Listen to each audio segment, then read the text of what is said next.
はじめまして。私は第20爆撃の飛行隊のJulian Gluck隊です。Good afternoon, everyone. I am Captain Julian Gluck of the 20th Expeditionary Bomb Squadron. I go by Cosmo, and I am here with the B-52 with the 20th EBS Buccaneers at Anderson Air Force Base for the Cope North exercise. Graduated from the Academy in 2012. I majored in poli-sci and got a minor in Japanese.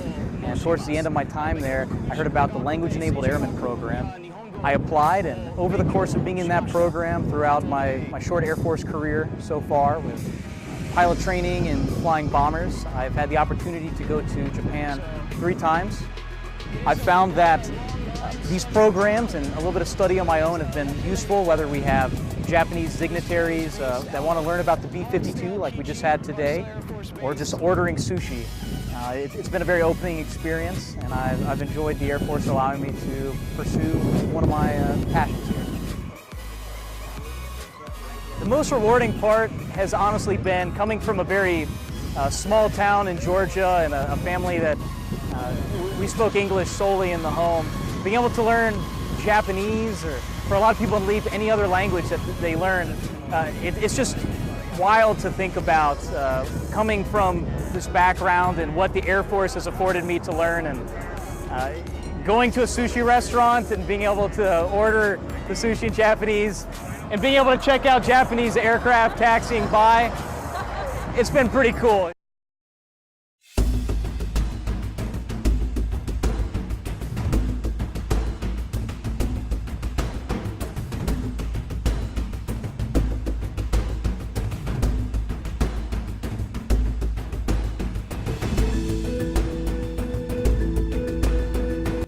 Full Aurora is one of our biggest bomber assurance and deterrence missions we've done to date.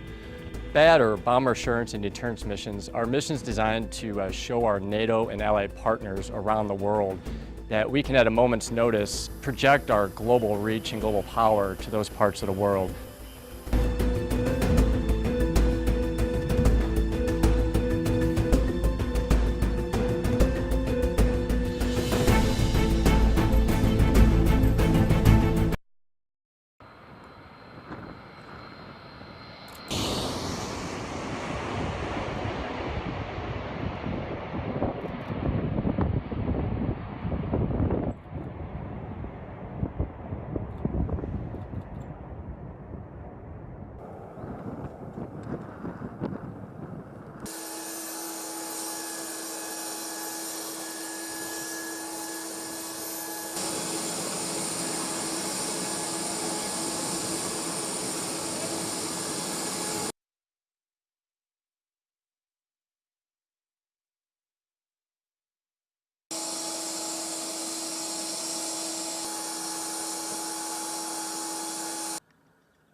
External break.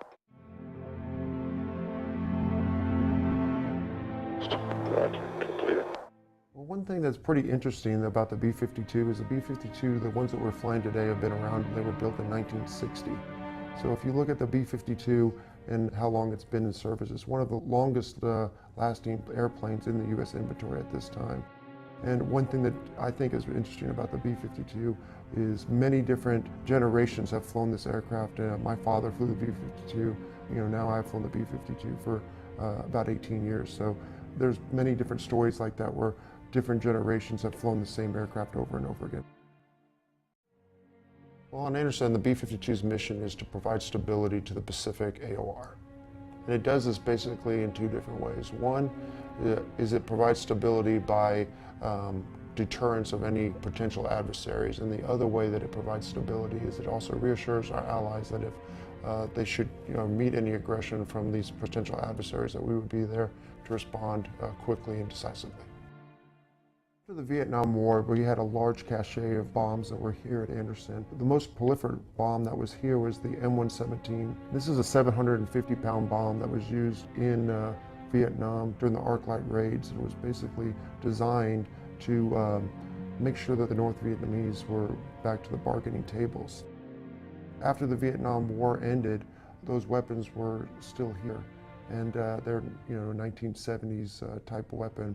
And so they've been dropped for the last 30 years or so on a range up here north of the island.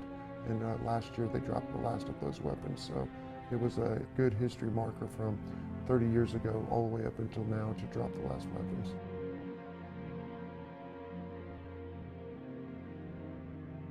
The ones we employ today, the H models, were built in the 60s. So the strength of the B-52 is not really in the platform itself, but it's in the airmen. It takes several hours of ground operations for every hour that it flies in the air. So when they're flying long duration sorties, the aircrew flies a 20-hour sortie, for example. When they land, it would take well over 20 hours to get that B-52 ready to fly again. It is on the airmen and the maintenance crews to make sure that they keep this aircraft still viable today as it was throughout history. Being a maintainer on the B-52 has given me a true sense of pride, not only from the various missions or exercises that we have conducted, the rich history that the B-52 possesses, but having the ability to meet aircrew and ground crew that worked on the B-52 from the 60s and 70s. The B-52 has definitely left a historical mark here on Anderson.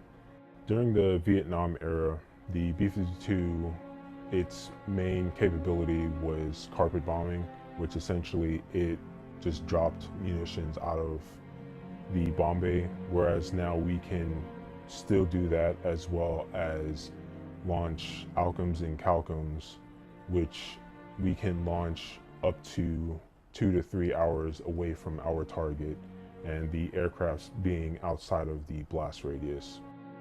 My best experience here on Anderson has definitely been the camaraderie between aircrew and ground crew, creating that bond and creating that trust where ground crew does their job and aircrew trusts us that we did our job properly so that they can conduct their missions effectively.